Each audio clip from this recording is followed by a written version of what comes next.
की ओर जानने के लिए एक अच्छा मार्ग प्रशस्त होता है। संसारी प्राणी ने संसार में रह कर के अर्थ को जोड़ा है, धन को जोड़ा है, और धन के अर्थ के माध्यम से ही कलह आदि भी उत्पन्न होते हैं। हमें कलह नहीं करना है, किंतु कलह को शांत करने के लिए परस्पर में मैत्री भाव का व्यवहार हमें आज से प्रारंभ करना है। महाराज, हमारे पास मैत्री भाव नहीं है क्या? हम नहीं हैं ऐसा नहीं कहना चाहते हैं, किंतु वह मैत्री भाव यदि है तो वह निरंतर उसमें वृद्धि हो, यह हमारा भाव है। वस्तुतः देखा जाए, धर्म का स्वरूप बताना अलग वस्तु और उसको आत्मसात करना अलग वस्तु हो जाता है। भगवान के सामने आप पहुँचे हैं, आप पूजन अर्चन कर रहे हैं, प्रभु की वंदना कर रहे हैं, स्तुति कर रहे हैं। वहाँ का जो परिसर है आपको बहुत उज्ज्वलता की ओर वह ले जा रहा है परिसर, किंतु जो ही उस परिसर से हम बाहर जाते हैं तो उस भगवान के चरणों में जो पवित्र भाव बने थे वो बहुत जल्दी समाप्त हो जाता है। क्यों हो जाता है? इसी को बोलते क्षेत्र का अलग अलग प्रभाव पड़ा करता है। आप दुकान मकान में रहते हैं, परिवारों के बीच में रहते हैं, अड़ोस पड़ोस के व्यक्ति के साथ आपका संबंध रहता है, और वह संबंध और प्रभु के चरणों में कुछ समय के लिए भी हम वहाँ पर पहुँच जाते हैं तो वहाँ का जो संयोग है, प्रभु के साथ बात करने का जो अवसर प्राप्त होता है, वह अपने आप में एक अलौकिक प्रभाव को लेकर के वह संबंध हुआ करता है। वस्तुतः संयोग जो होता है वह संसार के लिए कारण माना गया है, किंतु पंच परमेष्टि का जो समागम है वह संसार के विच्छेद के लिए कारण कहा। ये आप ध्यान रखेंगे। आपको संसार का विच्छेद करना है क्या संसार का निर्माण करना है?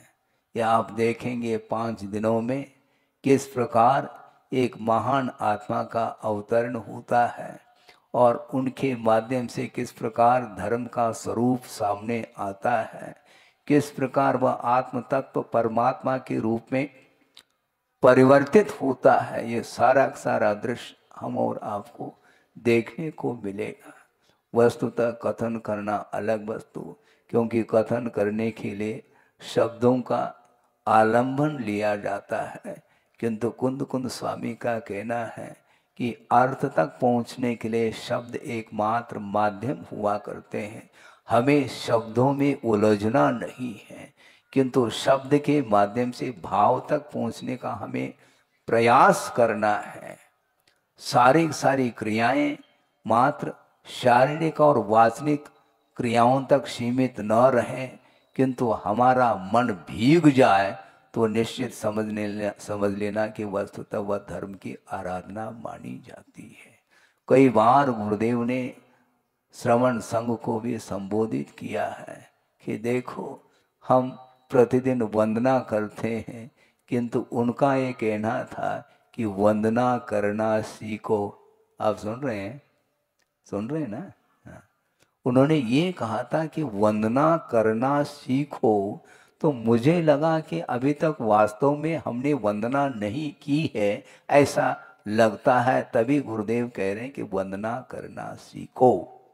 अर्थ यह है कि प्रभु के चरणों में आने के उपरांत सारे अन्य जितने भी विकल्प हैं, जो सांसारिक विकल्प माने जाते हैं, उन सबको शांत करके एकमात्र प्रभु की ओर ही दृष्टि हमारी बनी रहे तो वीतरागता का दर्शन हो सकता है।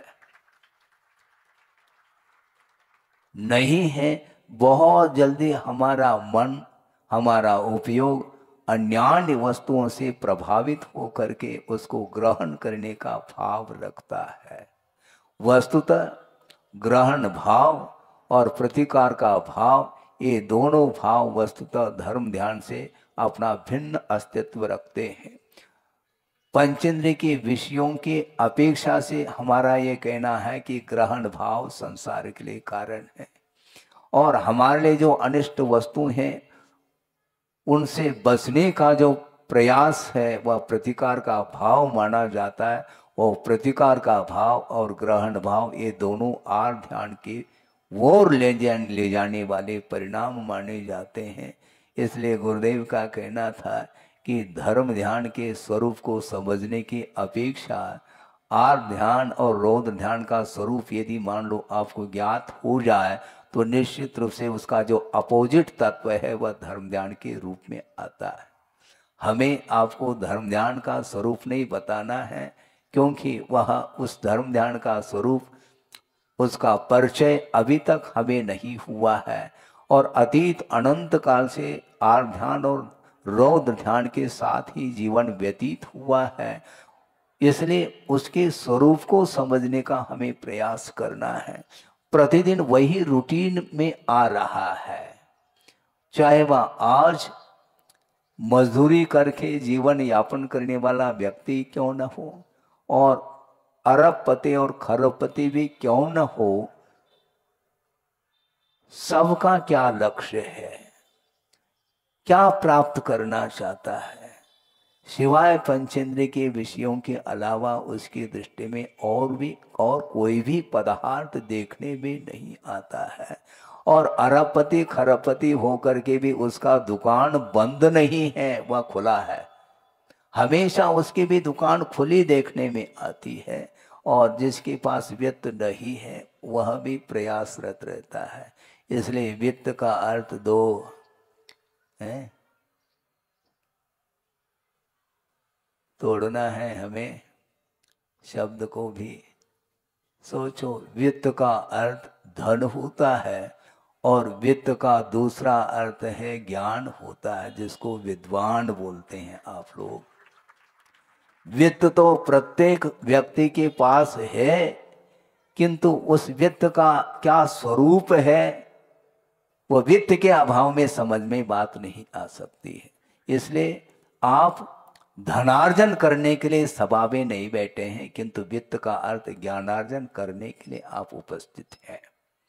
और वह ज्ञान सम्यक ज्ञान के रूप में परिवर्तित हो जाए तो उसी को हम ज्ञान बोलते हैं। बाकी सारा वह पुस्तक का ज्ञान माना जाता है, वह शाब्दिक ज्ञान माना जाता है। शब्द का आलम्बन लेकर के करने योग्य अथवा प्रयोजन भूत तत्व का यदि परिज्ञान उन शब्दों के माध्यम से होता है तो निश्चित रूप से हमारा जीवन उज्जवल बन सकता है। बन सकता है इसलिए कह रहा हूं क्योंकि बिना पुरुषार्थ के, बिना प्रयास के कोई भी चीज हासिल नहीं होती है। लौकिक क्षेत्र में भी प्रत्येक व्यक्ति अपने अपने इच्छित वस्तुओं को प्राप्त करने के लिए निरंतर पुरुषार्थशील रहता है, और धार्मिक क्षेत्र में आकर के वह कहता है कि महाराज जिसका जैसा होना है वो होगा, काल अवधि के माध्यम से कार्य होता है, इस प्रकार उसकी धारणा बनी रहती है। किंतु ऐसा नहीं, परमार्थ क्षेत्र में भी आपको निरंतर सही दिशा की ओर पुरुषार्थ करने की आवश्यकता है। इसलिए अपने अपने मन में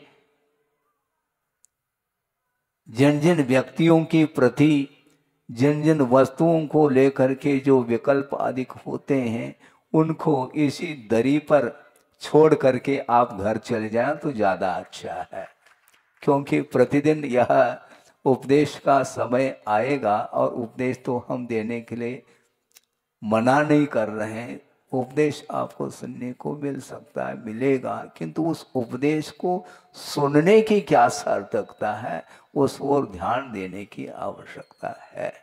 इसलिए संक्षेप में हम इतना ही कहना चाहते हैं। थोड़ा और 5-7 मिनट ले सकता हूँ, क्योंकि बाकी समय तो संसार के लिए तो मिला हुआ है। 5-7 मिनट में ही आप ऊब जाते हैं। महाराज कल जो बात करी थी लगभग वही बात आज भी की जा रही है। भाव तो वही रहते हैं, शब्दों का थोड़ा बहुत फेर फार करके वही परोसना होता है। जो आज तक जिसका स्वाद नहीं लिया है उसको परोसने की बात आती है। विषय किसको अच्छा नहीं लगता। रात के 12 बजे भी यदि विषय सामने आ जाए तो वह दोनों हाथों से बटोरना चाहता है, किंतु वीतराग जो परिणाम होते हैं उसको सुनने के लिए भी बहुत साथ से पुण्य का उदय होना अपेक्षित सिद्ध होता है।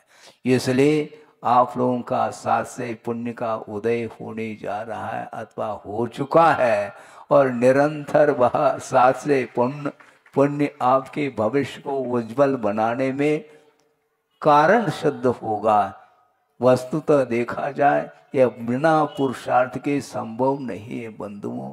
दुकान चलाना, मकान चलाना, परिवार को संचालित करना ये कोई खास बात इसलिए नहीं है क्योंकि ये अनंत काल से हम करते आए हैं। कुंद कुंद स्वामी ने इस प्रसंग में लिखा है समय सार ग्रंथ में कि सुध परिचिदान भूदा सवस्वी काम भोग बंद कहा, ये तस्वलंभो नवरण सुलभो विहत सह। क्या कहना चाह रहे हैं, ये प्राकृत में गाता है और इसका अर्थ बहुत गंभीर है बंधुओं, ध्यान रखो।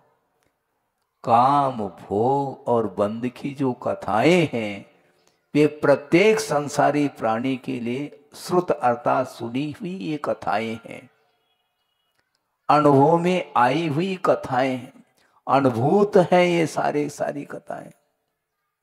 और ये के लिए नहीं, सभी संसारी प्राणी के लिए सारी काम भोग और बंद की कथाएं परिचित हैं, श्रुत हैं, अनुभूत हैं। अर्थ यह है बड़े बड़े महानगरियों में, शहरों में कॉलेज, स्कूल, यूनिवर्सिटी आदि खुले हुए हैं। वहाँ पर जा कर के आपके कौन, आपका परिवार का लड़का पढ़ रहा है और आप अपने आप को बहुत गौरव का अनुभव करते हैं, करते कि नहीं महाराज। पनागर में कॉलेज तो है लेकिन वह व्यवस्था नहीं है, इसलिए जबलपुर अच्छा लगता है। और जो जबलपुर में है उसको जबलपुर का कॉलेज अच्छा नहीं लगता, वो कहाँ जाता है, कोई बॉम्बे जाता है, कोई दिल्ली जाता है, और वहाँ पर भी अच्छा नहीं लग रहा है तो बेंगलोर चला जाता है, कोटा चला जाता है, वहाँ पर भी नहीं लगता है तो आउट ऑफ कंट्री चला जाता है। हाँ, हमारा बेटा तो अमेरिका में पढ़ रहा है महाराज, हमें आशीर्वाद दे दो, और बेटे को भी दे दो। मैं क्या आशीर्वाद दूँ बताओ। वहाँ पर जो यूनिवर्सिटी, कॉलेज इत्यादि हैं, वहाँ पर जाकर के आप ज्ञान हासिल कर रहे हैं, वह ज्ञान क्या परमार्थ के क्षेत्र में काम में आने वाला है क्या? नहीं है महाराज। आप हमेशा परमार्थ की बात करते हैं और हम अर्थ की बात करते हैं, क्योंकि हमारे लिए अर्थ ही प्रयोजन है और आपके लिए परमार्थ प्रयोजन है। अब उनको हम क्या कहें, वहां पर कोई भी धार्मिक वातावरण नहीं है, धार्मिक संस्कार उसके अंदर नहीं आ सकते हैं। पढ़ाने वाले और पढ़ने वाले एक ही लाइन पर चल रहे हैं, कोई भी मर्यादा नहीं है, कोई भी नीति न्याय नहीं है, नैतिक पतन निरंतर हो रहा है, सारी मर्यादाएं लांघता चला जा रहा है पूरा संसार। इसके उपरांत भी वहां पर जाकर के पढ़ने का भाव होता है। आप सोचो, विचार करो, इसका नाम सम्यक ज्ञान नहीं है। जो संसार के लिए कारणभूत ज्ञान होता है वह सम्यक ज्ञान की कोटि में नहीं आ सकता। इसलिए सम्यक ज्ञान को यदि प्राप्त करना है तो जबलपुर पहुंचो। कहाँ पर?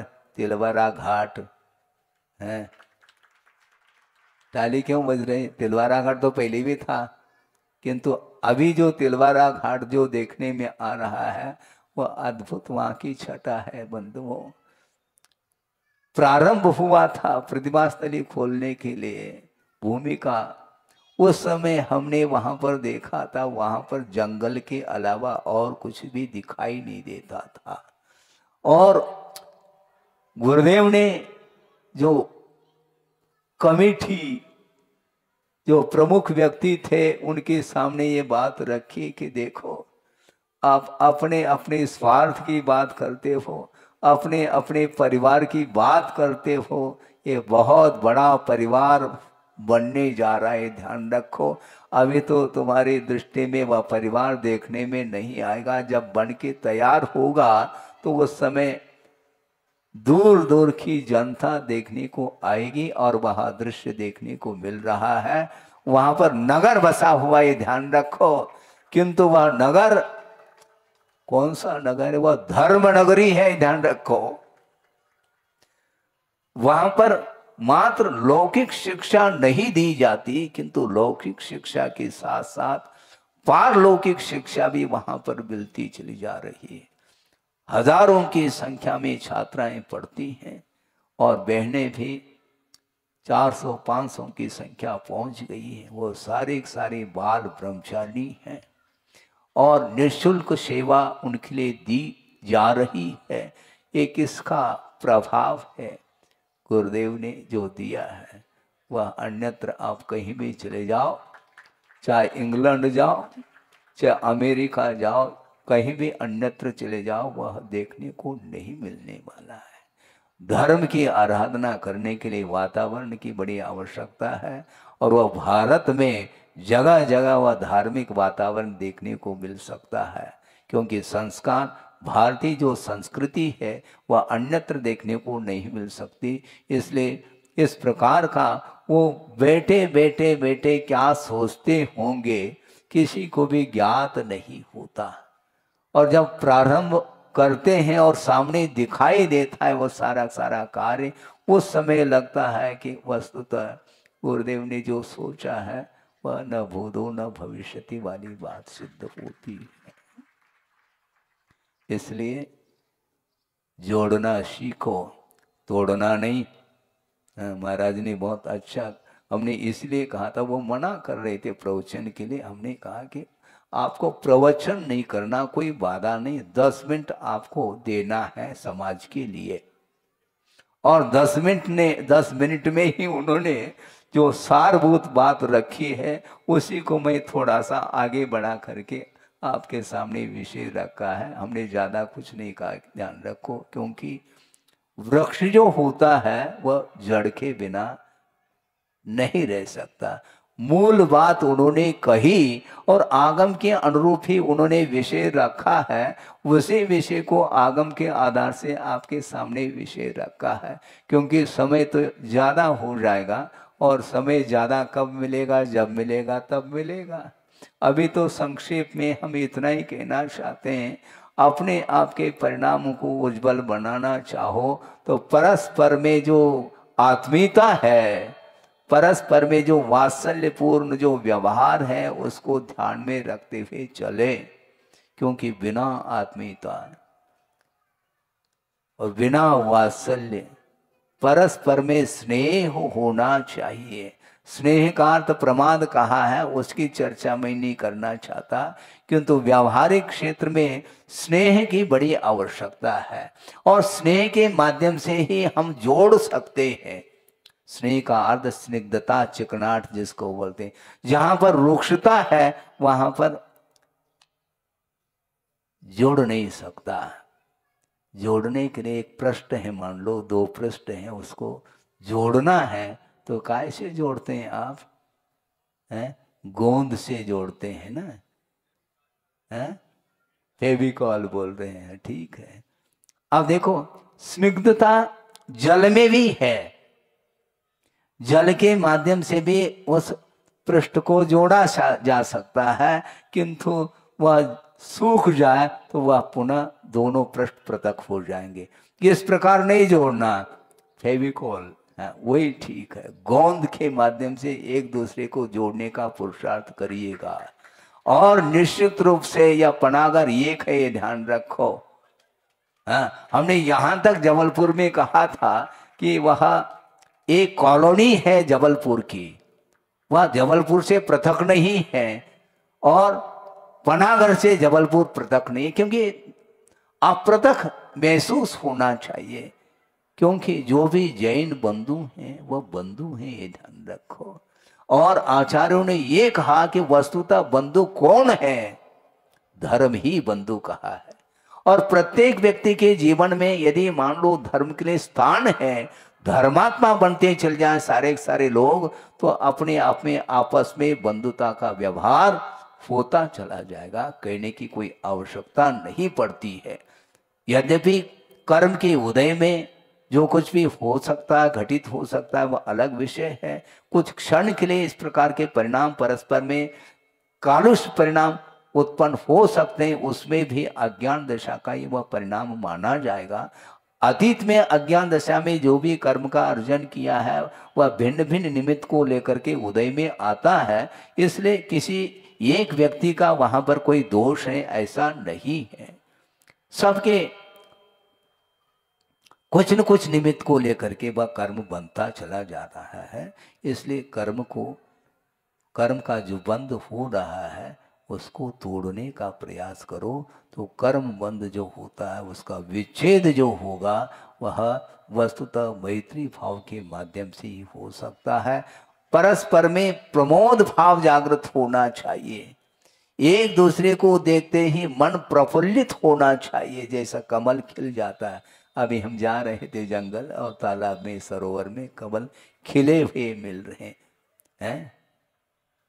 पूरा का पूरा कमल खिलना चाहिए, ये ध्यान रखो। कली भी है तो वह आज नहीं कल खिलने वाला है, ध्यान रखो। वह कली हमेशा कली के रूप में नहीं रहती। समय पर वह सूर्य प्रकाश अथवा जो रात में जो कुमुदनी बोलते हैं, क्या बोलते हैं, रात में खिलने वाले कमल भी होते हैं। तो इस प्रकार निमित्त के माध्यम से वातावरण निर्मित होता है। इसलिए धार्मिक वातावरण को निर्मित करने के लिए आप लोगों को कटिबद्ध होना चाहिए। और जो अपनी क्षमता के अनुरूप जो भी आगे बढ़ना चाहता है उसको भी आप लोगों को हृदय के साथ उसके साथ वात्सल्यपूर्ण व्यवहार रखना चाहिए। और उसके माध्यम से ही समाज में एकता आती है और समाज का प्रभाव दूर दूर तक वह उसकी सुगंधी फैलती चली जाती है। आप समाज का हित करना चाहो तो समाज का हित ही कल के दिन वह देश के हित में भी कारण सिद्ध होता है और देश का हित राष्ट्र के हित में कारण सिद्ध होता है। इसलिए प्राणी मात्र के हित की आप चर्चा करो तो उसके माध्यम से